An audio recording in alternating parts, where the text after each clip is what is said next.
episode 5 of The Platformers. My name is Brian Barnett, and joining me is Chris Schreiber and the third greatest person in the world, Marty Galazzi. Hey, how you doing? What's up? Yeah. Okay, so we are going to be going a mile a minute because there are a billion things that we're going to talk about. This is an action-packed show, so get ready. Strap in. Here we go. Put your boots on or something like that. All right, who wants to start? Let's hear it, Chris. What you got? All right, so this week I just been playing some Street Fighter V. No shocker there, and Jess and I've been playing Marvel vs. Capcom 3. Again, no surprise. Nasty fighting games.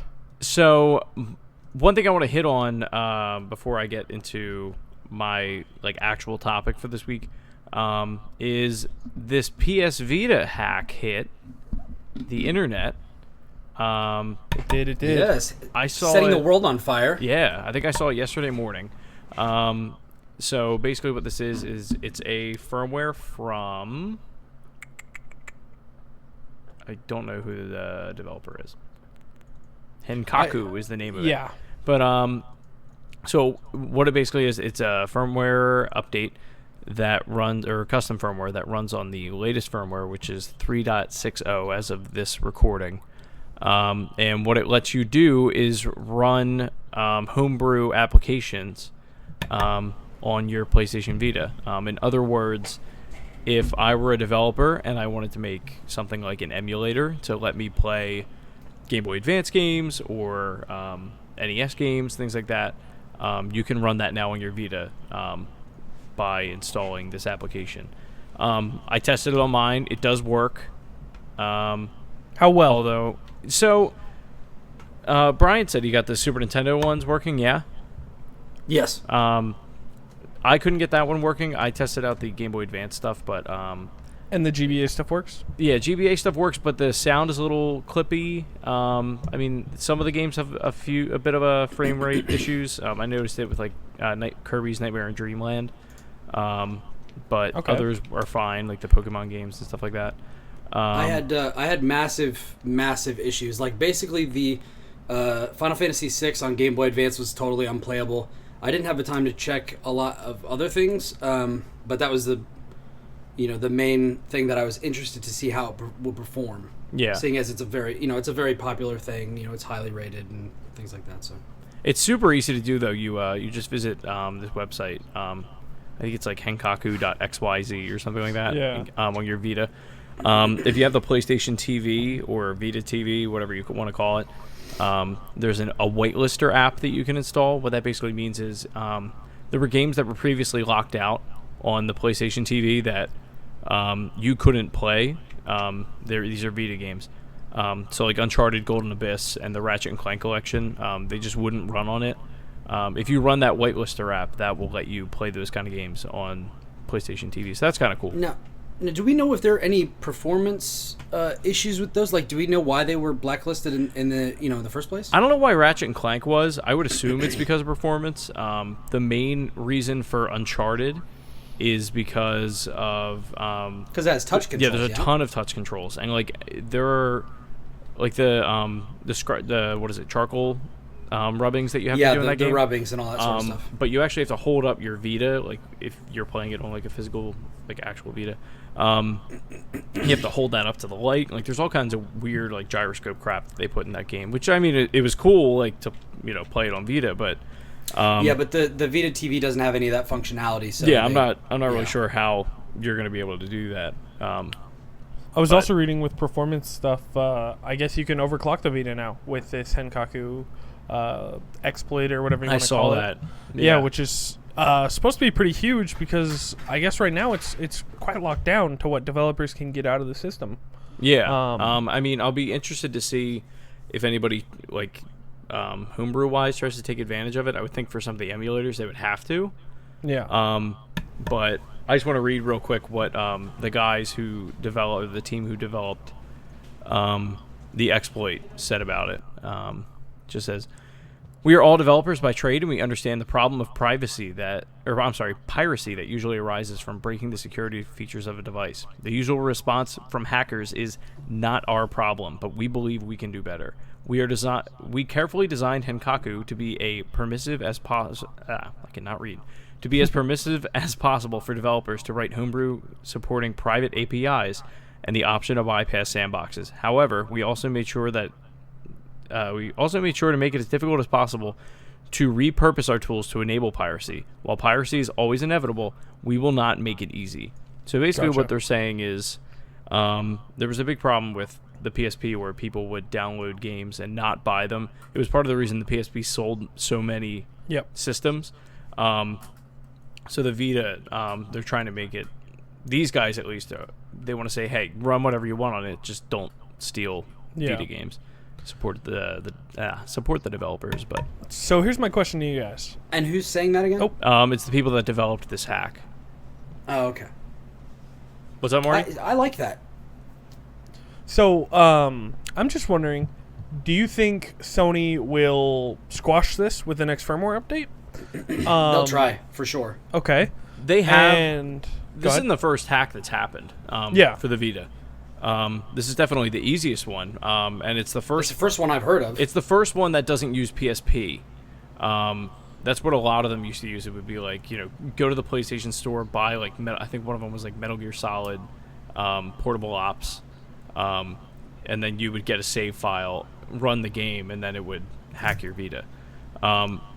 But I wouldn't be surprised if they patched it. But what's interesting is, if they see sales, I think they're going to... I wouldn't be surprised if they waited. If they see that Vita sales start to go up, why wouldn't they just without let this piracy? go? Yeah, because, I mean, at this point, they've already come out and said they're not supporting this device. People are still going to make... Yeah, first party. People are still going to make games for it. And, I mean, I still play it all the time. A lot of people do, but it's just not getting the love from Sony that it used to. Not that it got much, but...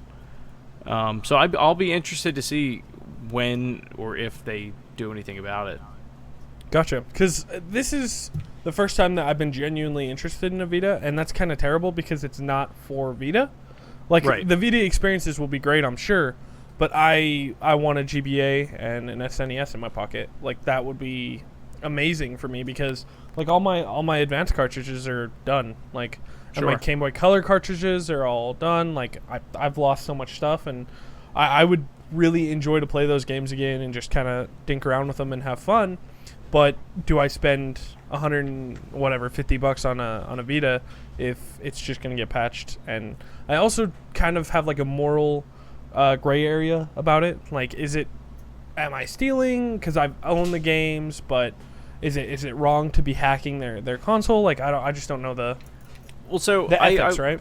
I was listening to the beginning of PS I Love You, the kind of funny PlayStation podcast, and they had what's his name, Marty Sleva on this week, and they were talking about this, fellow. And he's a great guy, and he basically said that the only reason he would hack his is to play like he did it to his PSP to play Mother 3 in English. So. And I'm kind of with that, where Nintendo, they don't really give you that many options to do anything with these games other than constantly rebuying them. Like, and I think we said this last week even. Like, how many times have I bought Super Mario Brothers? So, honestly, I don't think it's that big a deal. They're just... I think if it's like an indie developer and you're, I'm going to play... not that Firewatch is on Vita, but it's the first one that came to mind. You're going to steal from these really small companies and hurt the business model. Yeah, sure, it sucks. Don't steal from Chris Remo and Sean Vanneman and those guys. Those guys work really hard. Exactly. Campo Santo, stand up guys as well. Yeah. My stance is pretty straightforward. If you own the game, I think you should be able to play it on whatever the heck you can get it on. Yeah. I literally own all of the games that I'm playing. I just don't want to have to carry 16 things around in my bag to be able to play them all. Right. I want to have one device. This is why I did it on my PSP. I owned all of those games. I owned Super Mario World on Game Boy Advance. I own it on 3DS. I own it on Super Nintendo. I own it on Wii U. I own it on all of these things. If I just don't want to carry around the stupid console because the Vita is smaller and it's also where I play my Vita games, and something comes out to let me do that, I'm gonna do that, and I'm not gonna feel bad about it. Yeah. I bought the game. I paid the developers for the good work that they've done many times over. So if somebody's gonna try to make me feel bad about trying to play it someplace else, I'm sorry, you're not gonna be successful. Yeah. I'm not doing anything wrong. I think it's really similar to like definitive editions and re-releases of games. Yeah. Where like they throw it on the new console and they're like, oh, we turn the sliders up and now it's a new game. And I don't necessarily have a problem if it's a game I absolutely loved. Like I will definitely buy games like that again. And that's maybe why I have this little bit of a hesitation about getting the Vita hack. Is just like I don't mind paying into the system again if it's a game that I really, really love. And like I love the Pokemon games, but what am I going to do? Go buy a Game Boy Advance off eBay that I don't know if it's going to work and get cartridges? Like, sure. It's so far removed. And then if I go buy a 3DS, like I just don't want that console. Like I don't care, you know? So there's very few experiences, and if I can get a Vita on the cheap for very specific uses, I mean, I think I'm going to do it. I don't know. Honestly, to see. My personal advice, give it like 2 or 3 weeks. See what happens. If they don't do anything, I would pick one up. And I only say that because the PSP it doesn't matter if they do anything. You don't have to connect. You don't have to update. Well, yeah, but I mean, if you want to play video games and actually, support the system as well, then, the PSP you get reached a lot the of point. Games physical, yeah. Oh no, That's true. But the PSP reached the point where you could still go on the internet and play all your hacked stuff, but in its current state right now, as far as these emulators and stuff like that go, I wouldn't bother yet. Like, give them time to develop on it more, because like currently in the state that a lot of these GBA games and stuff like that are running, like I wouldn't want to play it that way. I'm not going to. Gotcha. No, my PSP PSP I'm not really Go playing runs it the Game Boy Advance one, but the Super Nintendo one that I got working works totally fine. Yeah. So. Okay. Cool. Now I will say, I mean, have you looked at the Vita library? Would this just be the last? Yeah. The last straw. Exactly. There's a few games that I'm like, oh, that looks kind of cool and that might be fun to play, but I don't see myself spending $150 on those few experiences. Like, I want to play Golden Abyss. I really like Uncharted. I think it's really cool that you can play Borderlands, but I've heard that those games are really plagued with issues, like FPS drops. It would drive you insane. Not really. Yeah. It would drive him. No. I'm saying it would drive him insane. I mean, maybe I platinumed it on Vita. Yeah. You would be, oh my god, the frame rate. So, it drove me insane, and I'm so not a PC elitist, but, holy crap, I could not play that game on Vita. I don't know how you did it, Brian. I know you did it, 4 or 5 times, but, holy god. That is the game I played most out of all the games last generation. That game runs, Borderlands 2. Garbage on Vita. It's sad, because, I want to play that game. Yeah. I got 100% of all of the trophies in that game on Vita. That's ridiculous. It was awesome because I could play it wherever I wanted. That is absolutely ridiculous. Anyway, so moving on. The other game. Okay, so the other topic that I have real quick before we keep moving on. I'm going to Ocean City, New Jersey, as I do every year with my family. Leaving on Saturday, and the question comes up: what should I play while I'm on vacation? So the reason I'm you have choices for us. So I'm just gonna pick from Vita. Real quick. So you're not taking a console. You're taking a portable, yeah? I'm taking a console with me, but I'm not going to be able to play it that much. It's more for family stuff. Okay. What are you taking? Xbox, PS4? PS4, yeah. Mostly for Quiplash, and that's pretty much it. Yeah, that's fun. Party games, yeah. But so what's funny is I originally wrote this 2 days ago where I was going to ask this question, but last night Jess was watching the finale to The Bachelorette. And I just couldn't be in the same room as it. So I went to the bedroom and I started playing. I was going through my 3DS library and I was like, I don't know what to do, and I ended up pulling out Professor Layton and the Miracle Mask. Okay. And I think I got it for Christmas one year from my aunt, and I played it for maybe an hour and just never really touched it again. Yeah. And I'm starting to get sucked back into it. But that aside, I have a couple Vita games that I know I want to play and get out of the way, and we just wanted to know your thoughts. And Marty, some of these are on PC too, so this still applies to you. All right, so I've got Dead Nation, Bastion, Sly Cooper. Have you never played any of these? I've either never played them or started them and maybe got like 4 hours in, and like that was the most I did with it. Okay, well, 4 hours into Bastion and 4 hours into Dead Nation. Well, yeah. Like we'll have to. Okay. I can tell you right now, I've never played either of those. Okay, so Dead Nation, Bastion, Sly Cooper, I probably played for about 4 hours. Now, is this the trilogy or is this the new one? It's just the first one, because the one by Sanzaru. Yeah, they're separated on Vita. Okay. Crypt of the Necrodancer. I think I'm on like the second world there.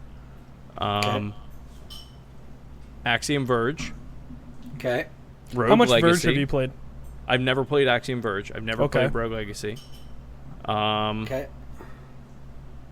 I've got like 6 hours into Persona 4 Golden. I love that game, but I barely played it. Okay. Right. Fez. Oh my god. Okay. Volume. Okay. Severed. All right. Hitman you got a Go. lot of really good choices here, man. Hitman Go I've never played. Oh my god. Plague of Shadows and Shovel Knight. That's the one I platinumed while we were hanging out in San Francisco. That's right. Yep. I was hooked on I'll that leave game. it, and I'll leave it at that. I'll just leave it. Okay. What? That's a lot of games. Plague of Shadows for Shovel Knight? You haven't played? I haven't finished it now. I'd say finish that. I'm having a hard time with like the mechanics in that. I'm about halfway through. It takes a while to get the hang of it. That's weird. rough. I mean, he's really hard to play as. But it's fun. It is. Yeah, really fun. It's just like one of those things I'll play like once every like 2 or 3 months. Okay. And then I'm like, all right, I'll come back to it tomorrow, and then I never do. But Shovel Knight is like my bread and butter. Yeah. But I feel like I need to do that. Shovel Knight's okay. Okay. But I got my well, thoughts. To be perfectly honest, Shield Knight is Bay, but yeah. Well, yeah. Okay, I got my list. I say finish Shovel Knight. Go play Axiom Verge. And that's all you'll need. Okay. That's it. And if for some weird reason you have an exorbitant amount of time on this vacation, move to. I don't. It's only 5 days. Move to Severed. I hear is amazing. I haven't played it. Right. I got the platinum in that one as well. I got like I want to say 2 hours into it, and I get it. I get what they're doing. I'm starting to feel like it's not really for me. Gotcha. But I don't know. And then Bastion is also quite immaculate. I've never done anything with Bastion. Okay, so we're Marty's and my lists are gonna overlap a little bit then. Okay. Okay. How much do you think you're gonna be playing? Like, how many hours do you think you're gonna be playing over the time that you're gone? Well, all right. So I would guess probably just a ballpark. at the very minimum 2 hours a night. Okay. Like before bed, and then if there's a day where it rains, I will literally play the entire day. Okay. Unless Jess wants to go somewhere, which is possible, but. Okay, so we're talking about you got about 10 hours minimum. Yeah. Right? Okay. Verge. Okay. So that's gonna inform some stuff. That's fine. Now, it's not enough for Persona, but it's enough to get you into Persona, such that when you come back, you're gonna want to finish it. Well, here's the part where I'm at in Persona. You know when they reach the point in the game where they're like, spoilers. Okay, no. It's not like no story spoilers. Based. It's gameplay wise. But anyway. Okay. No spoilers at all. Yeah, they basically reach a point in the game where they're like, okay, you know how we've been telling you like what to do with like your day. We're not going to. Now you actually get to do. Yeah, stuff? they're like, we're not going to do that anymore. Yeah. Like the whole day is open for you to figure out. The part when the game gets good. Yeah, but it's not very far in. Oh no, I know. Yeah. Okay. Oh man, that game is so freaking good. Okay, so I think that there are a couple of games you need to shift to the top of your list. Okay. I'm gonna write these down. The ones that you need to have at the top of your... I'm not going to say Bastion because Marty... First of all, Marty already said it. Second of all, you have way better games than Bastion on that list. Okay. Fair enough. First of all, I think if you're planning on... Do you like puzzle games? Yeah. You Professor like Layton, I started playing last night. I was like, holy crap, I missed this. Okay. I like to think. Well, that's kind of a story-based puzzle game. I'm talking about like pure... No, like, I do. Just, Yeah. Let me figure this out. Yeah. Okay. Hitman Go. Hitman Go needs to be up there. But first on your list. That's first on my list. No. Okay. I'm interrupting myself to give you another thing. Okay. Fez. Yeah, I love Fez. Like, I really love Fez. When I heard, Audrey will tell you, when I heard that Phil Fish basically said, F you guys, you don't deserve Fez 2, after everybody was giving him a bunch of crap about Fez 1, I was really sad. Heartbroken crying. Because Fez is, like, just incredible. Here's the thing with Fez, is that, and it's not bad. It's more, when it came out, I watched my buddy Zach play through the entire thing. He had a notebook. He was deciphering crap. Like, he got so into it. I got it on Xbox much later, and then I got it on PS4 and every other PlayStation system. And I've been, like, it's not the kind of game that I can be like, oh, let me just pick this up and see where I'm at, because it's like, it drops you in the middle of this world, and it's like, what happened? So, I think I almost feel like I need to start it over. So, here's a little aside. There's a game called Monument Valley. I don't know if I've heard of this. Any of you guys played it yet? I think it's on Vita. I haven't played it yet. It's a mobile game. I need to pick it. It's not on Vita. I need to pick it up. It might be on something else. But it's on phone. It's just mobile? Okay. Yeah. Anyway, it is the most immaculate version of Fez in a really, really short, bite-sized type gameplay, right? It's quick. It's got multiple stages. It's fast, and it tells a really, really cool story in a really short amount of time.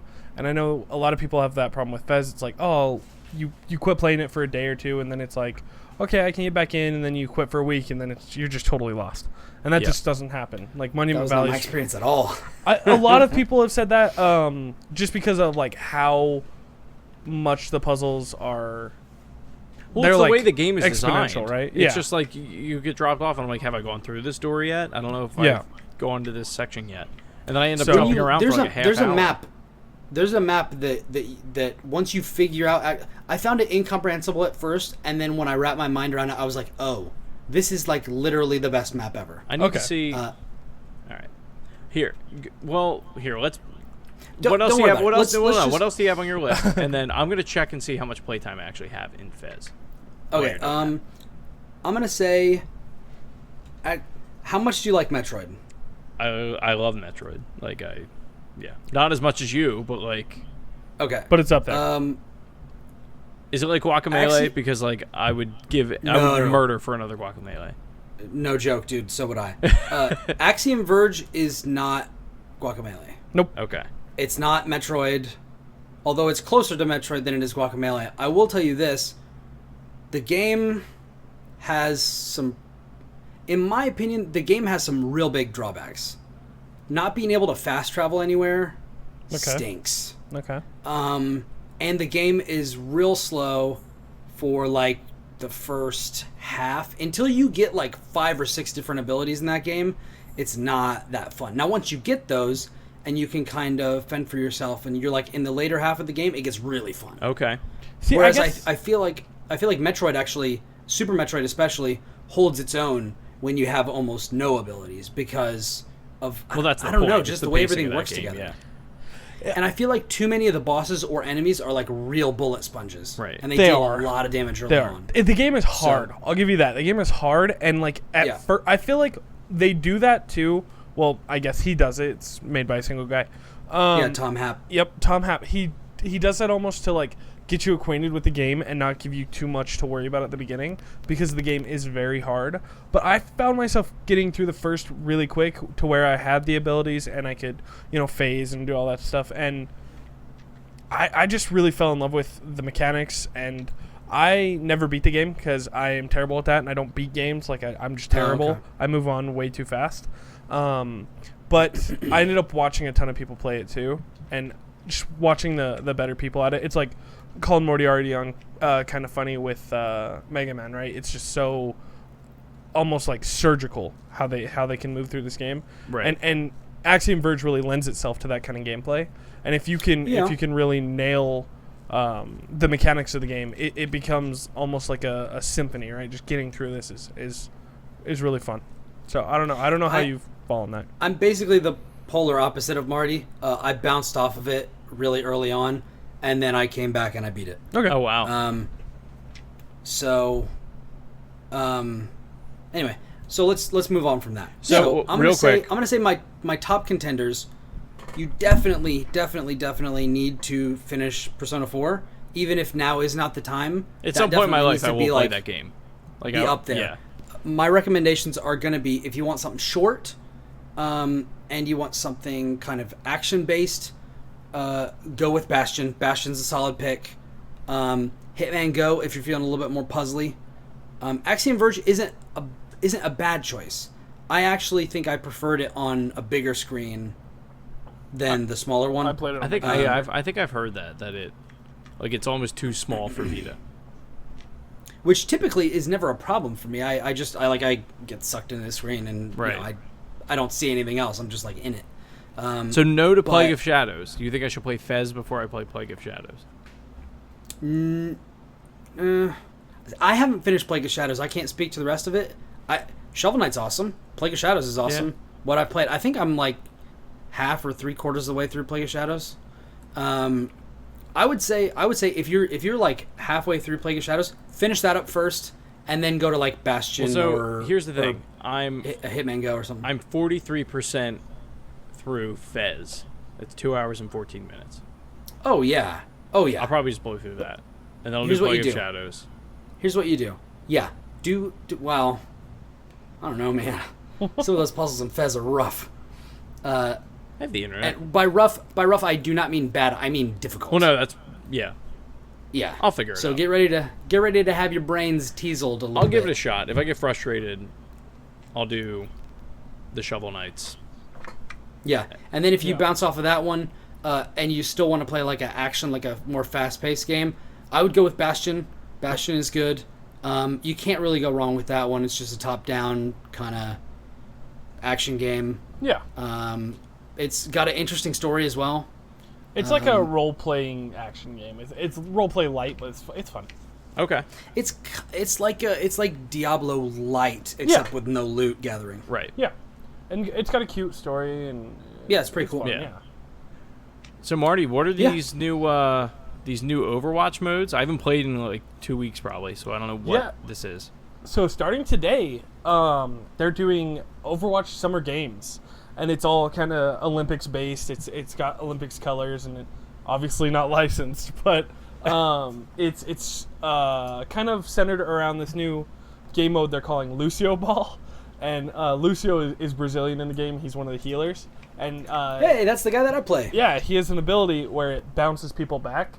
So Overwatch just straight ripped off the Rocket League, right? So it's just a bunch of Lucios try and hit a soccer ball into goals, and it's a giant soccer ball, and But the other thing they're doing is adding a ton of new loot. So over 100 new items. There's new skins for all the heroes that are kind of like they're Olympics based.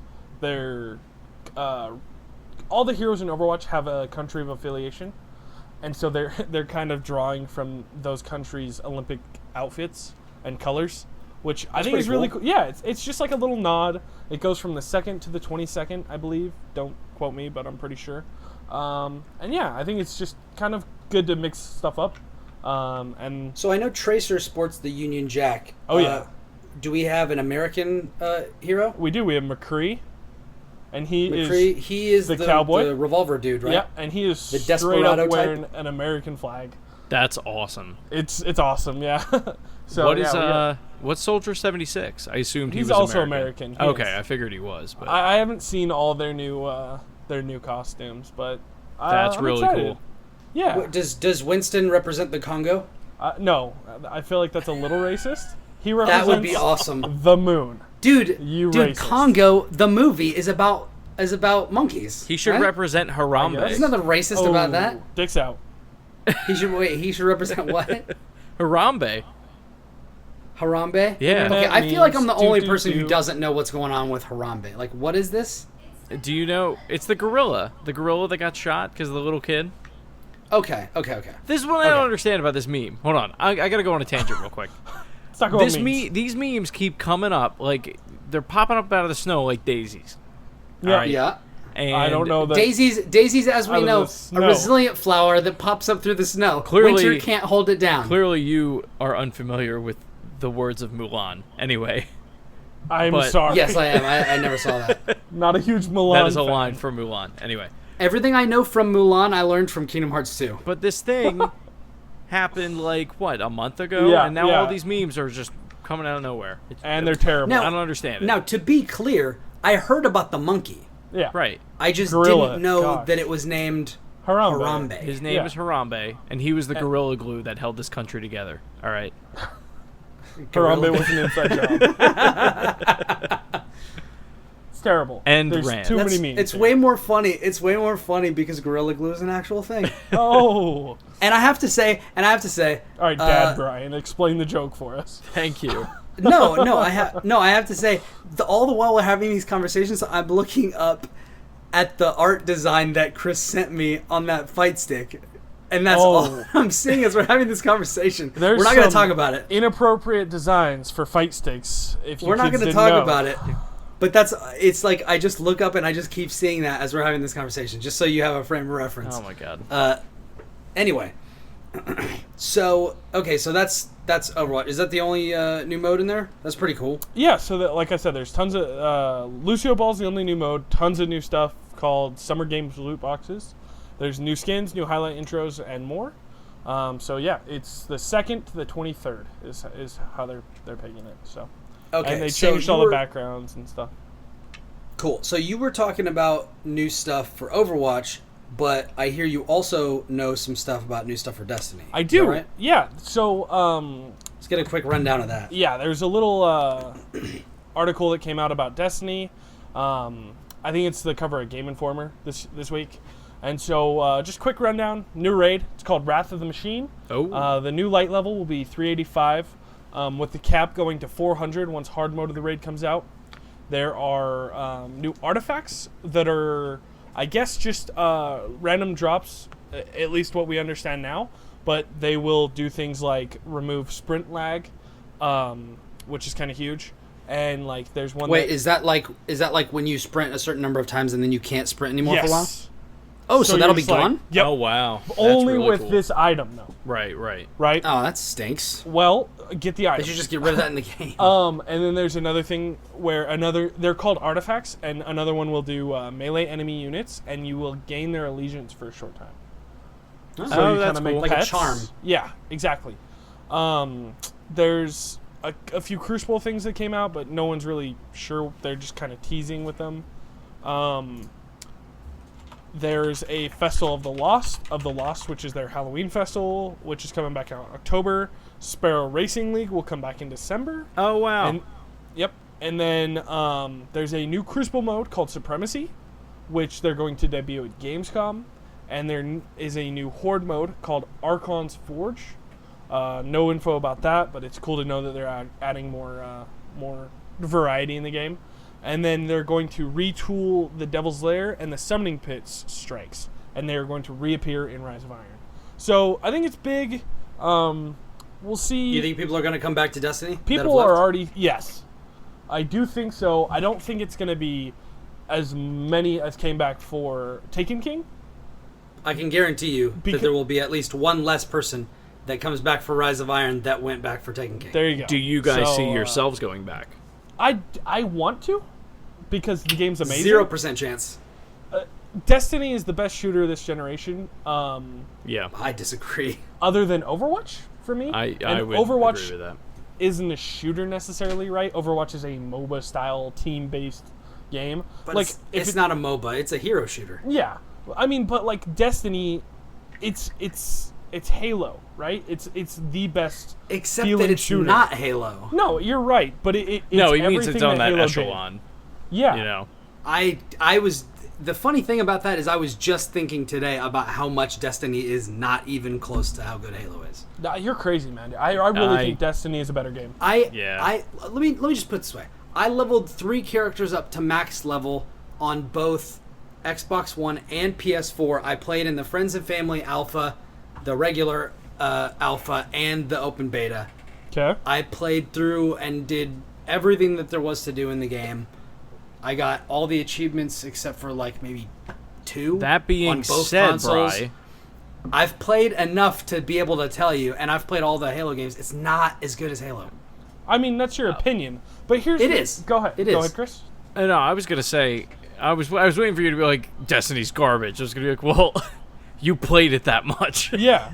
No. No. It's not garbage. It's just not as good. Here's my as that. problem. And that's with, they're very different games. They are. They I'm are. not gonna sit here and Yeah. tell you that they're the same game. Go ahead, Marty.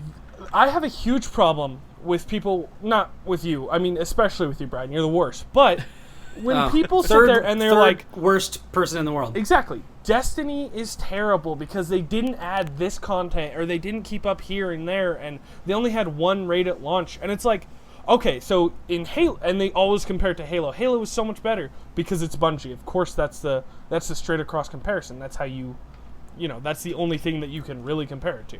Right. But Exactly, Halo, and you want a developer when they come out with a series of games that are really good. When they come out with another game, you hope that every game that they make gets better and better and better as they go on. Halo, And I didn't feel like that was the case. Destiny is bigger than every Halo game put together. Destiny bigger has doesn't more mean content. better. No, it doesn't. But I'm saying it has more content regardless. Like, people bitch about there's not enough to do in Destiny, but those are the people that put 400 hours into Destiny. Like, the Crucible in Destiny is as good or better than Halo's multiplayer. That I do not agree with. I cannot agree with that, Marty. I don't agree with that. I think the Crucible is like the weakest part of Destiny. Just okay. But that's that is personal opinion. Yeah. Yeah, you're right. Here, just let me get my one statement out. Go ahead. Okay, just one. Get your stuff out, Marty. Come on. So, what I'm saying, right? The Destiny multiplayer feels as good as Halo, adds more, changes it up, and gives you a rock solid shooter with things that Halo never had, which doesn't make it better, but makes it more interesting to me, which in turn does make it better. For me, at least. Like you said, personal opinion. Yeah. But you look at Halo, and it's just Halo. Like, it's just people are playing SWAT, big team battle, capture the flag, and team deathmatch. That's it. Like, and with Halo 5, people don't play Halo anymore because Halo's trying to be Destiny now. Like, you have the whole Warzone and all these things that are really trying to latch onto Destiny's type of multiplayer. To be fair, that's not really latching on to Destiny type multiplayer. I feel like that's going after more of a Battlefront feel, where they've got like a huge war zone. You got a bunch of vehicles and stuff. Like, Destiny never has done that well, in my opinion. Well, like, they, you can they have add like a bigger thing. They're doing things where, like, you have, okay, in Destiny you have your guns, right? And it's not, in Halo you have, everyone has the same gun. Destiny, everyone has their gun that they're bringing in, right? And then, well, in some games, yeah. In some games, you do the whole loadout thing.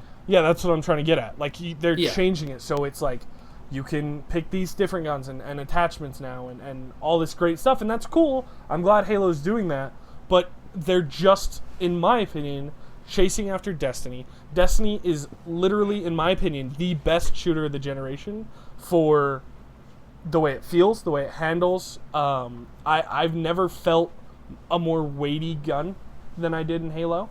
I mean, than I did in Destiny, excuse me.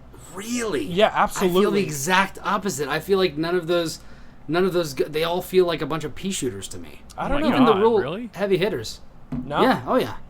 I think what you might be confusing it with, Bri, is like literally every like bad guy, weapon boss, whatever, is just such a bullet sponge that it takes so much to take him down. Yeah. That's not what I'm talking about. I was talking specifically about the feel of the weapons, although what you're saying is also true. I mean, that's just part of like Destiny's design. That's what it is. But like, yeah. I thought that's. And I don't like those. I don't like those sorts of games. Yeah. I mean, but no.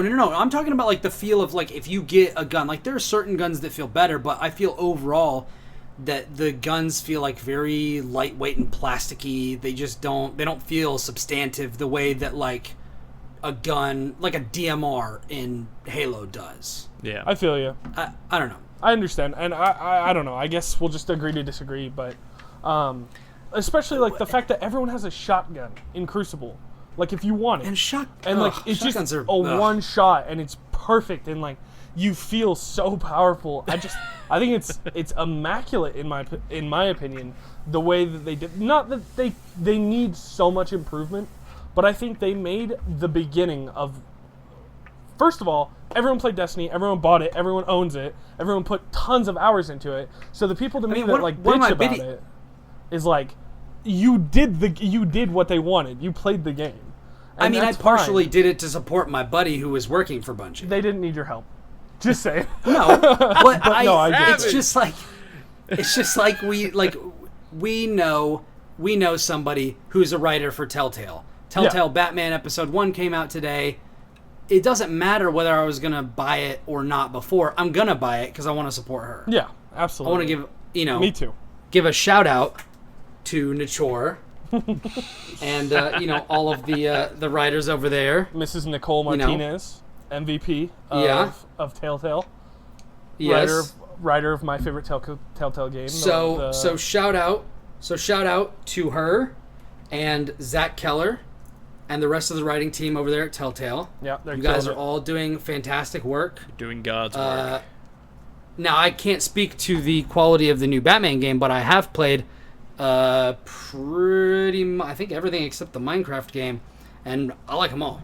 So keep up the good work, guys. Well done. Finish strong.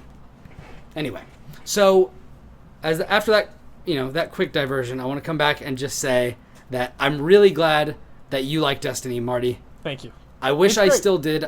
I wish I felt literally anything in my heart for that game to go back to with Rise of Iron, but really I just couldn't be any less interested. So I hope that everybody who's interested goes back, get some sweet action, I'll be get there some with new you, loot Marty. drops. Don't worry. Yeah, buddy. Do all that stuff. Have yourself a fantastic time. Enjoy it. Tell me stories. So, yeah. All right, perfect. Quick call back to the Overwatch story. I just found out that kind of weird. You get credits in the game for duplicate items, and loot boxes will just drop a load of credits, and you can use those credits to buy skins. You can't actually buy credits directly.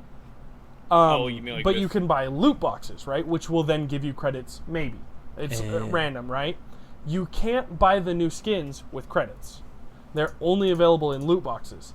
And they're very... So you gotta play the new modes. You gotta play the new modes, but they sell the new loot boxes. Yeah. So... I see your game, you clever girls. Yeah, whatever, that's fine. I feel like I should be able to buy them with my coins that I've accrued, but whatever.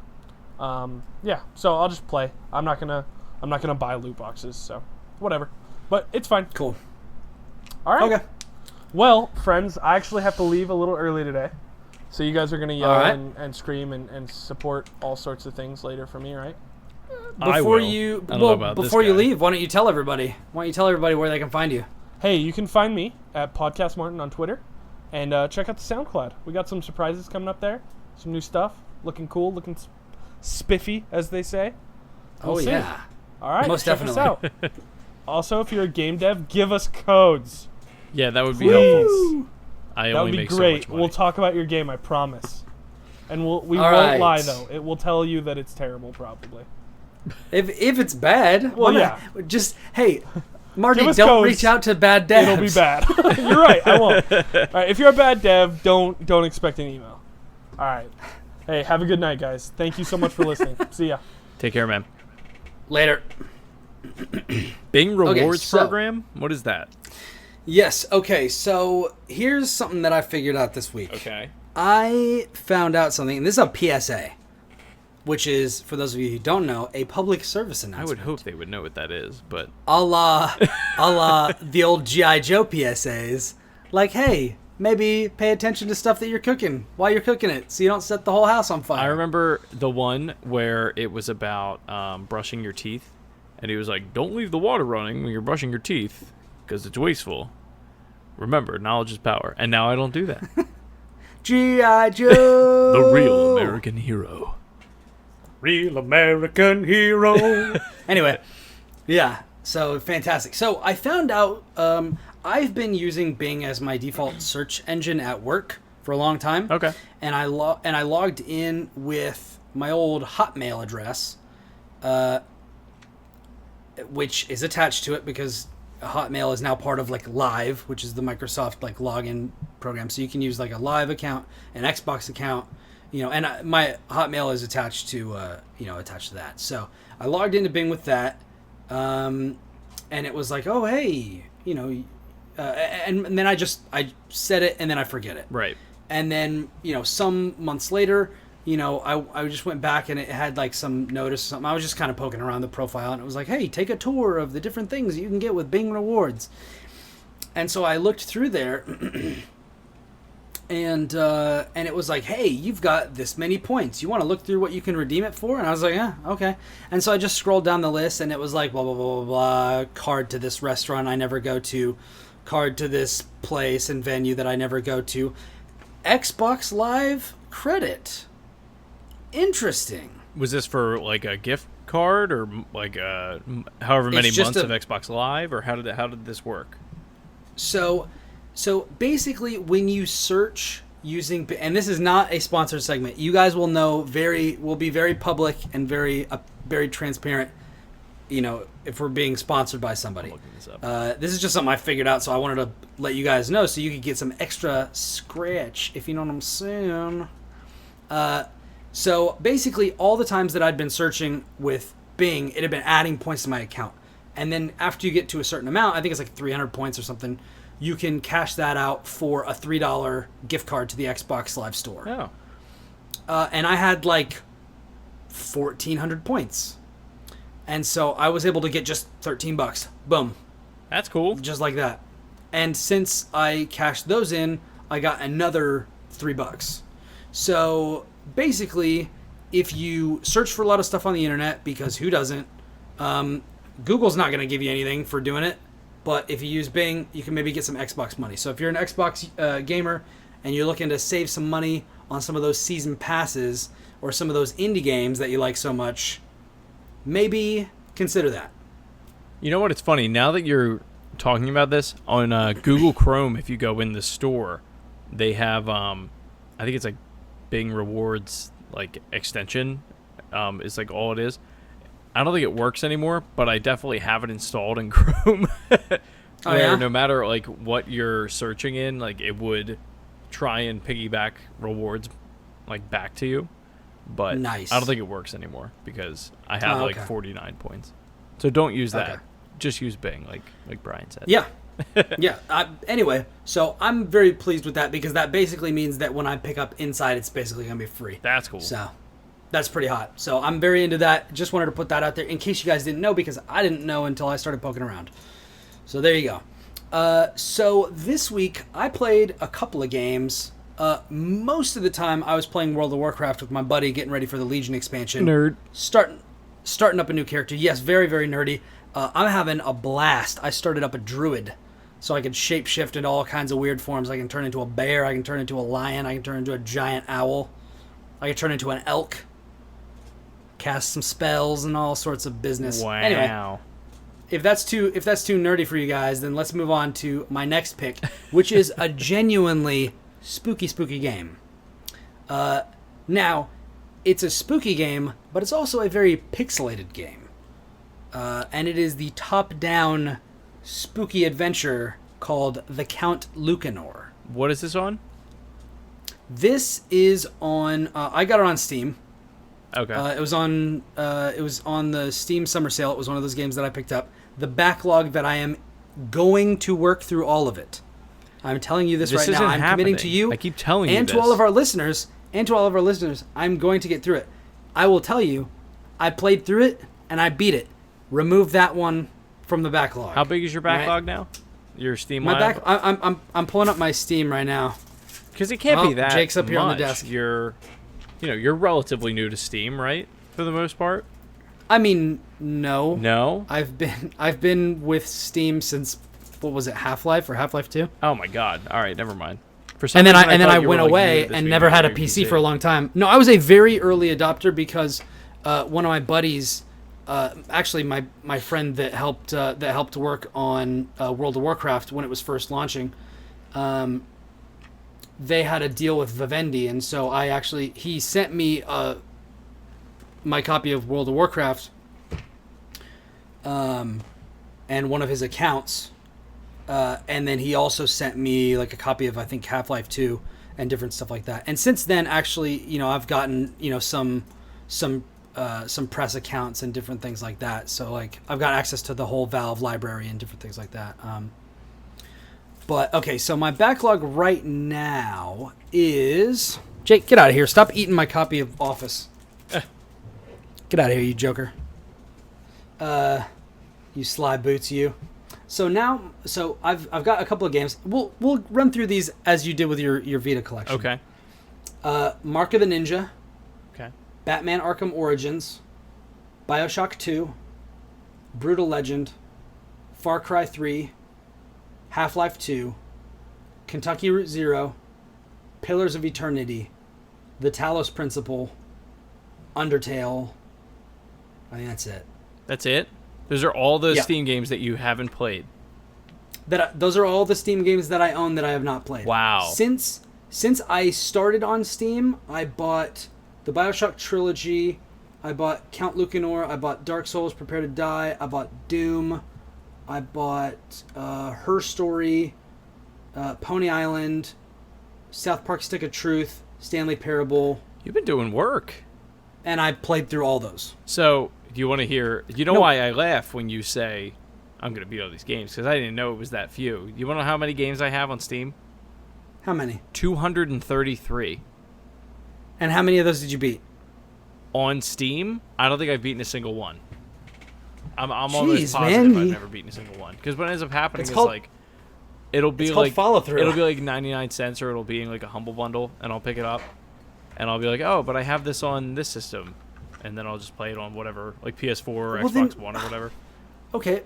Why are you buying games that you already own? They're just included in like bundles for like other games that I want to play.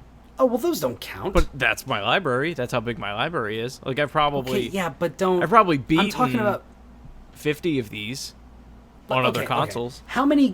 Okay, so that totally factors into it. I'm not saying you have to beat it on the platform. Oh, all right. That you bought it if you didn't buy it on that platform. Okay. It just came with like for example, I bought the BioShock trilogy. Right. They're getting redos, so they're getting texture updates and things like that. I've already beaten BioShock and BioShock Infinite, but I never played 2. So I bought the bundle for 2 because it was like $2 more to get all of them. And I was like, why not? Like, I own these games, but I own them on PS3. I am never playing PS3 again if I can help it. Oh, yeah. I'll play 360, but we'll get to that in a second when I talk about the next game that I played. But first, let's go over to Count Lucanor. Yeah, so Count give me some deets. Count Lucanor is a spooky little game. You play a boy named Hans, who's 10 years old, who basically... It's your birthday, and you want to party like it's your birthday. You want to sip Bacardi like it's your birthday. Oh. But mom didn't get you anything on your birthday because you're extremely poor. That turned pretty quickly. Yeah, it did. So basically, he storms out of the house, is really upset, basically takes the last bit of money, the last bit of food. His mom gives them to him, says, if you're leaving, here's a little bit of cheese that we have. Here's, 5 coins or whatever. Here's your grandfather's cane. It's very special. And basically, he goes out. He's like, oh, I'm leaving. I'm going to go find my fortune, do something like that. And then he, through a series of bizarre events, ends up inside of this castle. And the castle belongs to the Count Lucanor. And basically, the Count is looking for people to succeed him. And you have to prove yourself. So, the castle is filled with traps. Filled with all kinds of different things, and you have a couple of different goals in mind, which I'm not going to spoil for you. but it's one of those spooky games where you have no recourse but to hide. So is this? I'm assuming this is a dungeon crawler, like horror, like your survival horror dungeon crawler kind of game. It's not a dungeon crawler per se, because you don't for me, dungeon crawler is like Persona.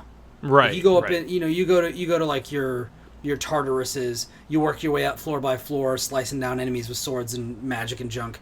You don't have any of that stuff. Okay. You do not have a sword. You do not have any magic. You're just a 10-year-old kid. Oh, you're just walking through this thing? Yes. Oh my god. Like your main thing that you have are candles, and you just use them to like light places up, and you can set them down on the floor and stuff to light your way, because the place is dark and spooky. And so, there's a number of rooms in here, and they've all got a bunch of different puzzles in them. I had a heck of a time with this game. This game is real fun. But the other thing about this game that was interesting was it basically took me back to a time when the internet didn't exist, because this is an indie game that's, I'm not sure why. It's small enough that there were, I got stuck on a puzzle, and I went, because I wanted to finish it, because I was enjoying it so much. I went on to look for a solution, and there was nothing anywhere. Wow. So I looked at GameFAQs. I just Googled walkthrough. There are some YouTube videos on how to get the certain endings. There's a bunch of endings to this game. Oh wow.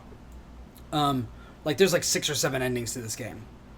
And there were some YouTube videos on that, but there was nothing that detailed this is how this room is solved. This is how this room is solved. This is where this item is that you need to actually do all this stuff. For those of you that can't see, the cat just walked by Brian's camera, and it was just a little distracting. Jake must be on the podcast. But he was sitting on my lap earlier, and he didn't even say anything. Yeah. Here, okay, let's give him his 15 seconds of fame. Come here, Jake. I mean, not that they can see. I can. Tell the people. No, just tell the people all of your thoughts. What did you think of the Count Lucanor? He's holding a cat up to a microphone. Come on, Jake. Talk to us. It's not doing Tell us anything. your wise thoughts. It's just kind of there.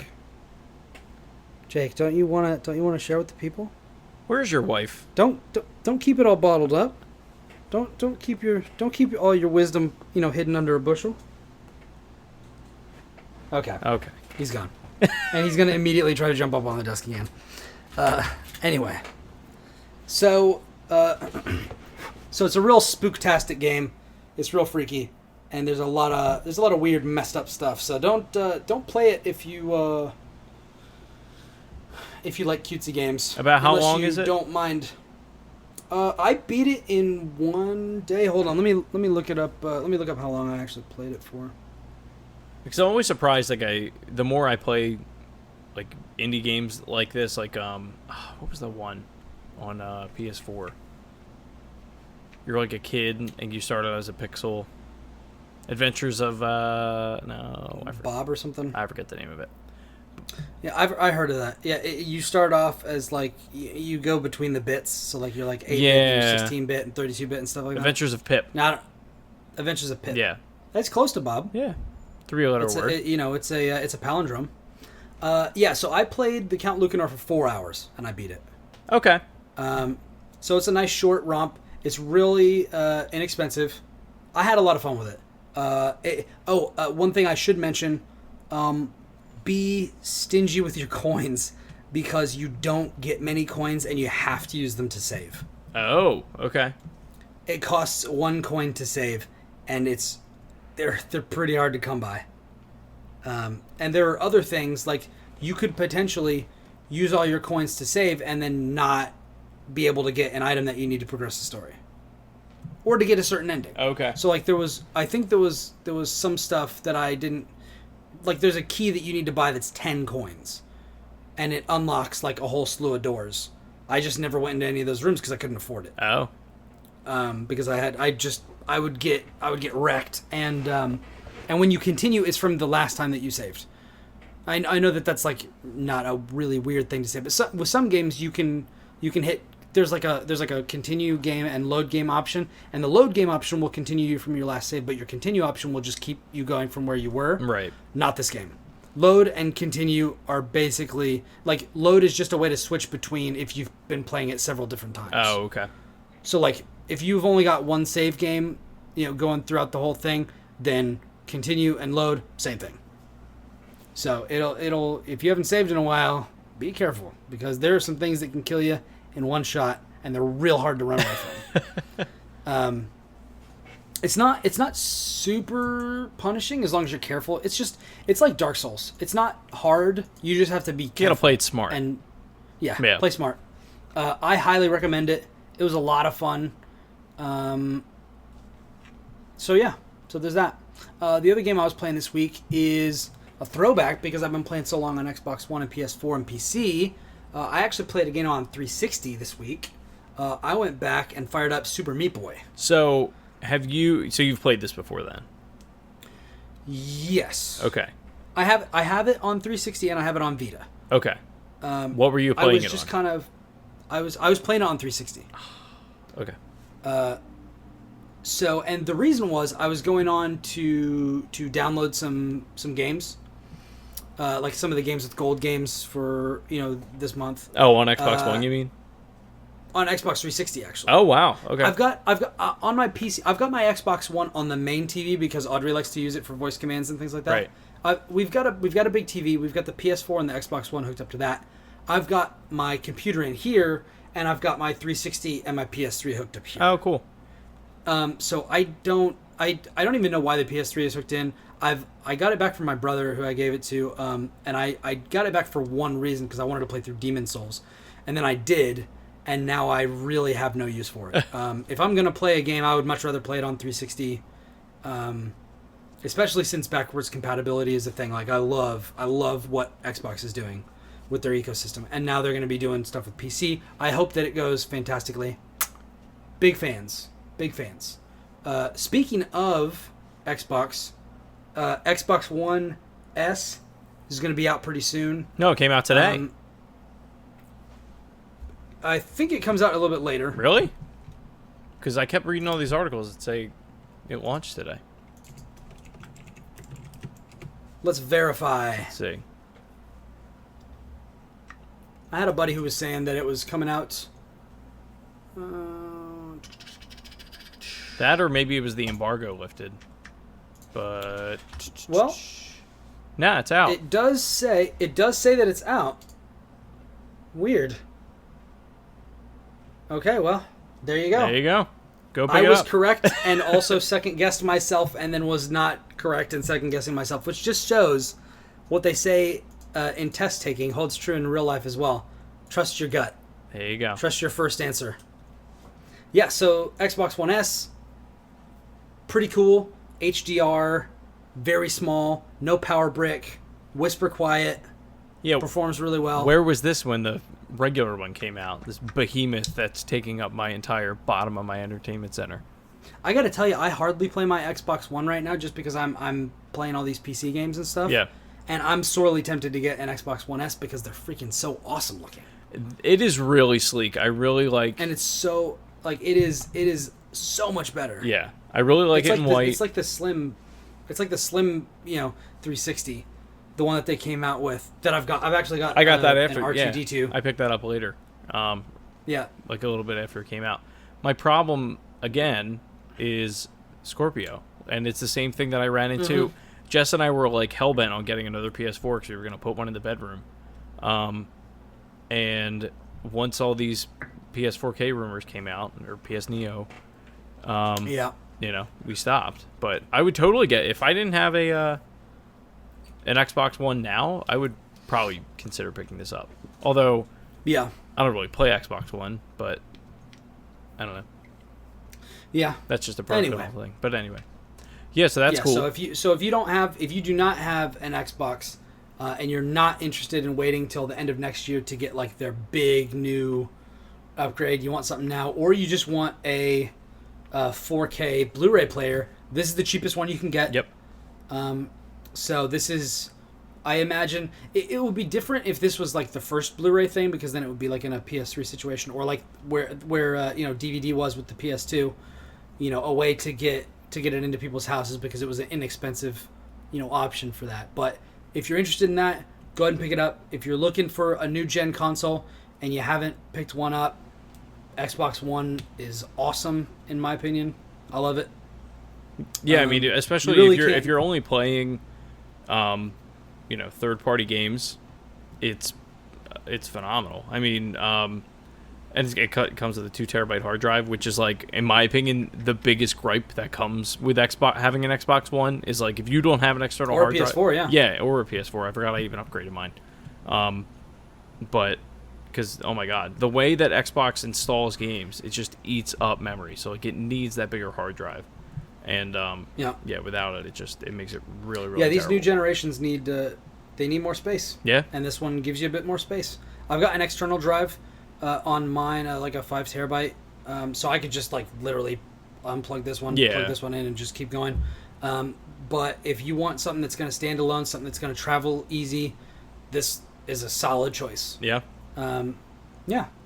So Count Lucanor is good. Super Meat Boy is good. I started playing it on 360. I like it a lot. I did get kind of annoyed with it before this is my second time trying to play this game. First time I tried to play it like I do most games, where I went through completionist and only moved, like, I play the first level, get the bandage, get the That's a hard time. game to do that with. And then I just went back and I was just like, you know what? I don't care. I just want to play through all the levels. And then I started to have a lot more fun with it. Yeah. So I mean, surprising no one, I think the 360 controller is really fantastic. So now it was. Do you play with? That's kind of why I shook my head when you said you played it on 360. Do you play with a D-pad or do you play with a joystick? On 360? Yeah. On 360, I played with the joystick. Okay. Have you played it on Vita yet? Yeah. Oh, yeah. Oh, okay. Oh, yeah. I'm like I've actually gotten further on Vita because the Vita was the one where I was OCD going through trying to get literally everything. Oh, okay. I perfected the first world, and I'm like halfway through the second world on Vita. And then how far on Xbox? Oh, I'm like halfway through the first world. I didn't play it for too long. Oh, okay. But I just really enjoyed it, and I feel like I had a lot more fun when I was having like a full controller in my hand. Sure. Plus, it gets more screen space, so not that the game really suffers on Vita or anything like that. But I just had a really good time with it. It's a Super Meat Boy is a really hardcore platformer. It's brutal. It's so fun though. It's like the whole point of the game is that. It's incredibly easy for you to die. You can die in like really horrific ways. And you play as Meat Boy, who is a boy with no skin. And you have to save Bandage Girl, who is basically like, they go together like peanut butter and jelly. It's not as grotesque as you think because it's very cartoonish. It's a pixel art kind of game. It's very cute looking. When you said boy with no skin, I was like, oh man, that does sound pretty morbid. Sounds pretty grotesque. That's what he is. Like he's gonna be because like later on in the game. So are you familiar with the worlds or anything like that? But you also it's a totally absurd game because not only is the main character just basically like Meatwad but with arms and legs, and his girlfriend is just like a mummy with nothing inside of it. The main enemy in the game is called Dr. Fetus.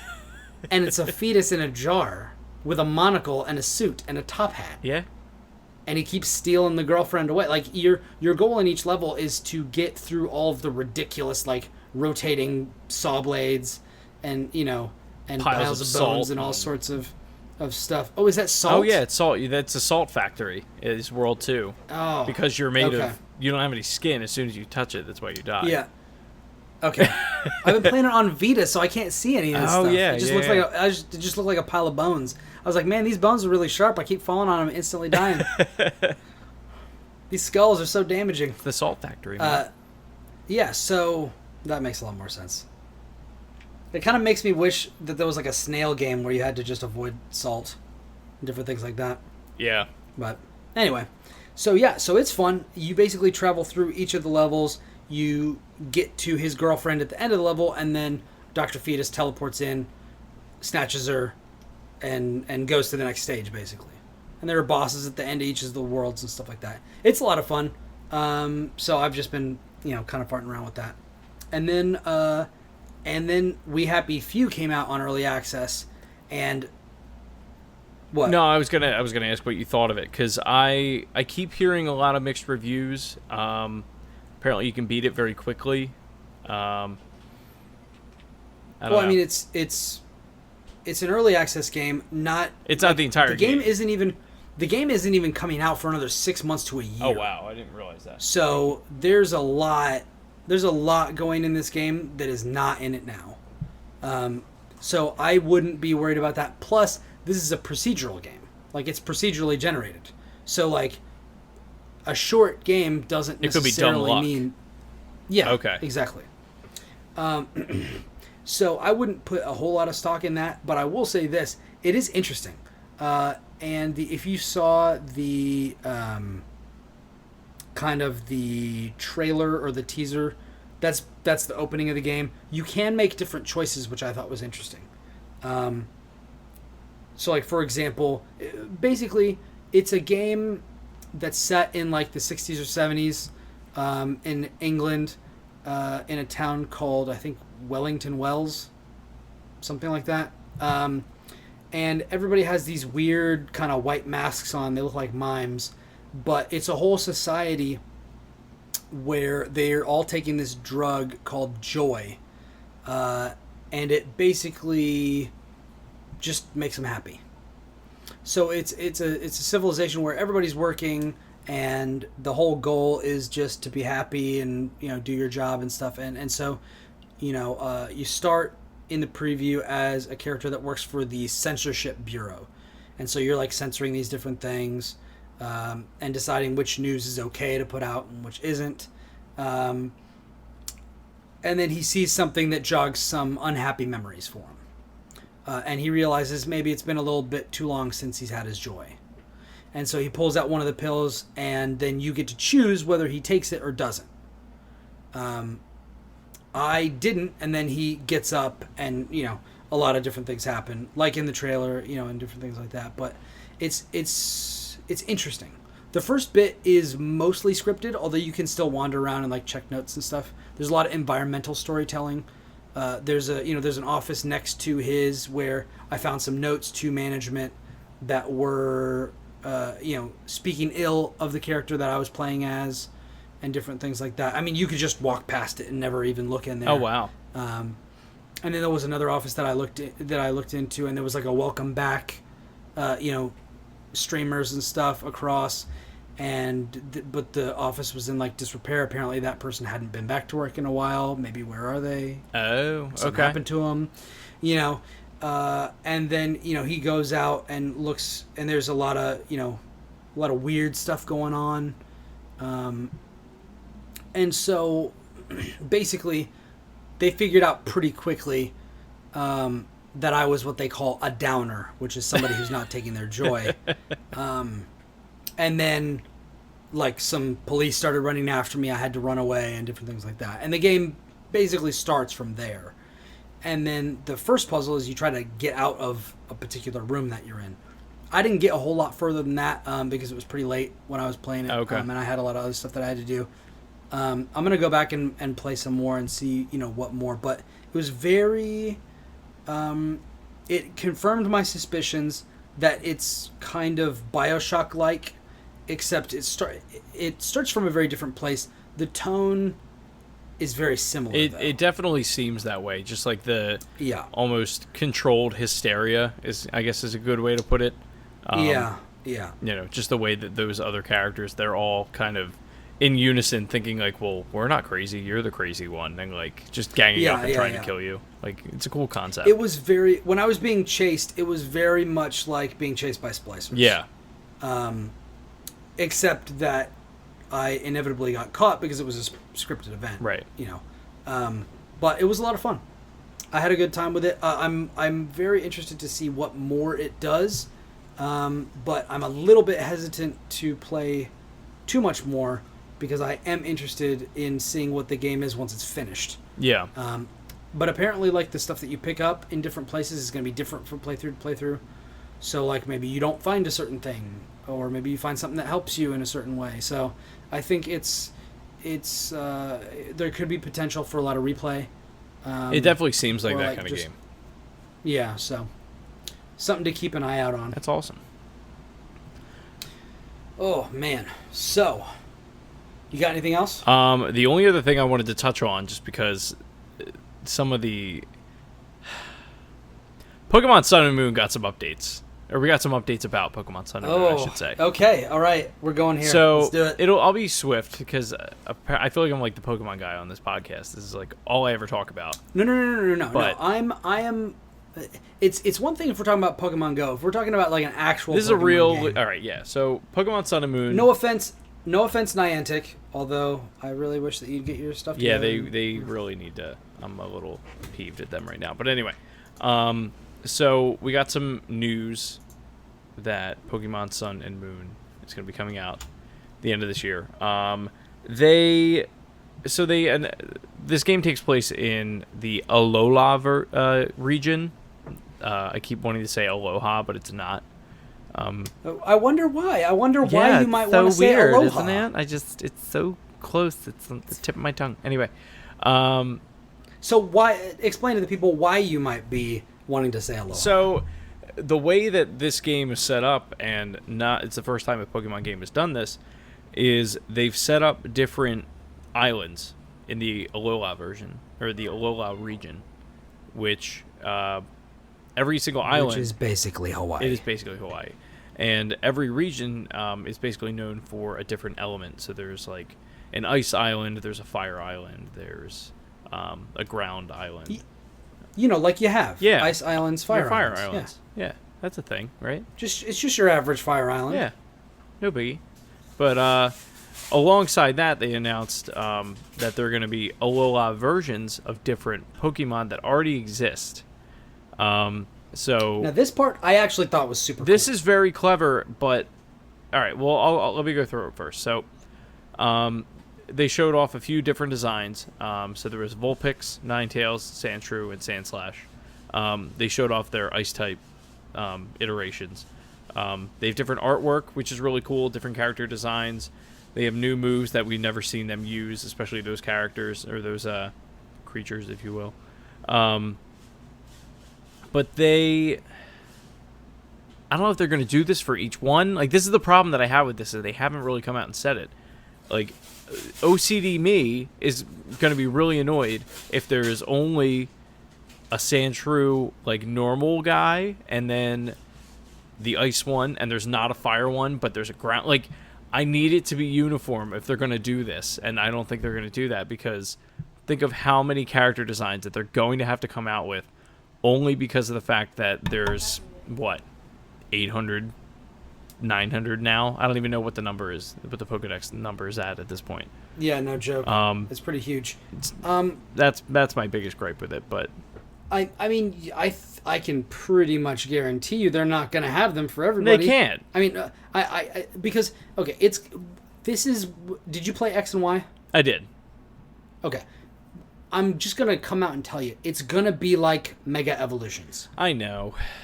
Not everybody's going to get them. The fan favorites are going to get them. Well, so I'm fine with that. Like, I'm fine if not everybody gets them. I guess my point is, it's going to bother the hell out of me if I'm going to have to remember, okay, Sandshrew is an ice one, and Charmander has a grass one now for some reason. Like, he doesn't, but, like, I'm just using that as an example. But if I have to remember what kind each, like, different species has, that's going to bother me, because there's no rhyme or reason to which ones they're picking. Don't they have different names? They do, but I'm saying, like I don't remember what every Mega Evolution is, you know what I mean? And that bothers me enough. Yeah. Gengar evolves into Mega Gengar. Oh, thank you. Rayquaza evolves into Mega Rayquaza. Charizard evolves into Mega Charizard. He's one of the coolest Are you picking up on a theme here? Yeah. But, I don't know. Yeah. So, I mean, don't get me wrong, I'm excited about it. Like, I will play the crap out of this game. What I'm sad about is I read this news and I was like, you know what? I have Alpha Sapphire and Omega Ruby.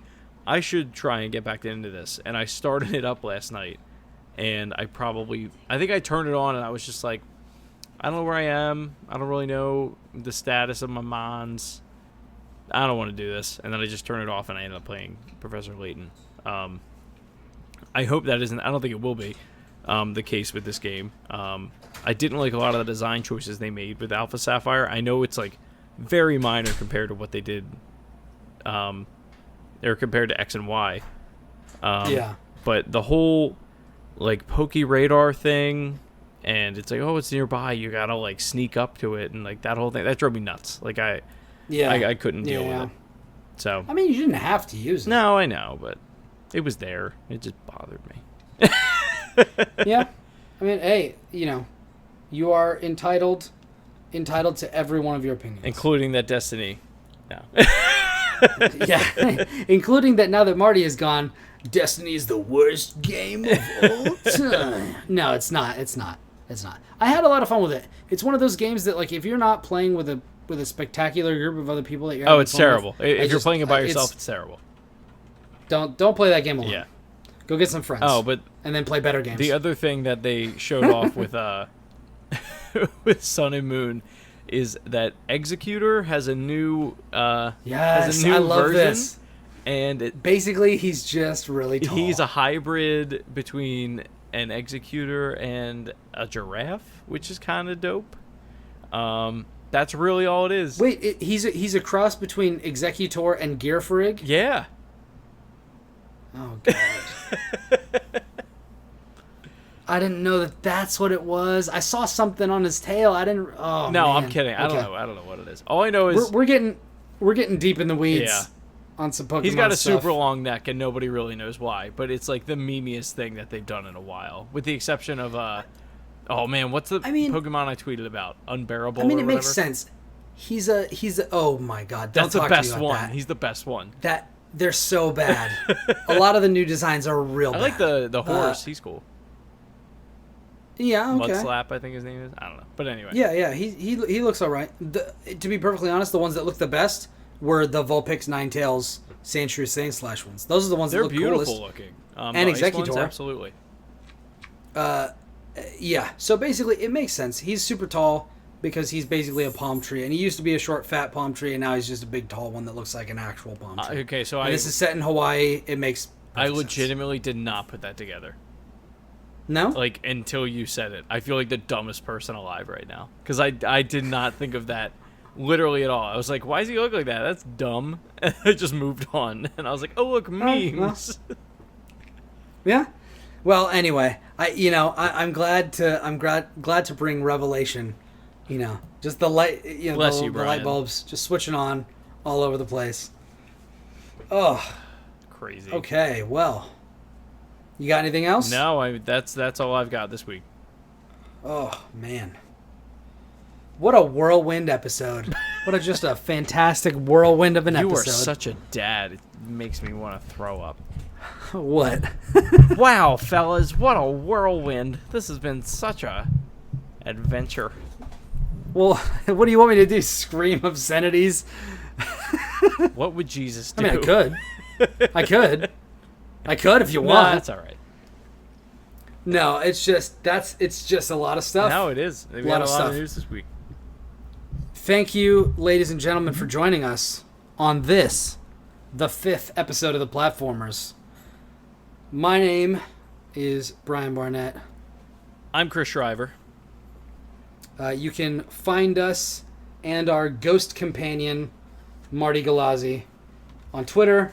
I am at Ribnax, Ribnax. I am at Shrives93, SHRIVES 93. Check us out on SoundCloud. We'll be going up on iTunes pretty soon. We're just waiting on one or two more things to come through, and then we'll be up there. We're going to be putting it up everywhere. So if you like us, go over to soundcloud.com/the-platformers and like, share, subscribe, comment. Let us know what you think. If you got any ideas, what you want us to talk about. If you got any questions about things you want to know about, We're happy to help. And I hope that you have had as good a time listening as we have had making it. Whoop, whoop. So, with that, again, this has been episode 5. 5 whole episodes of the Platformers. So, enjoy it. Have a wonderful week. We'll see you next time. Because we are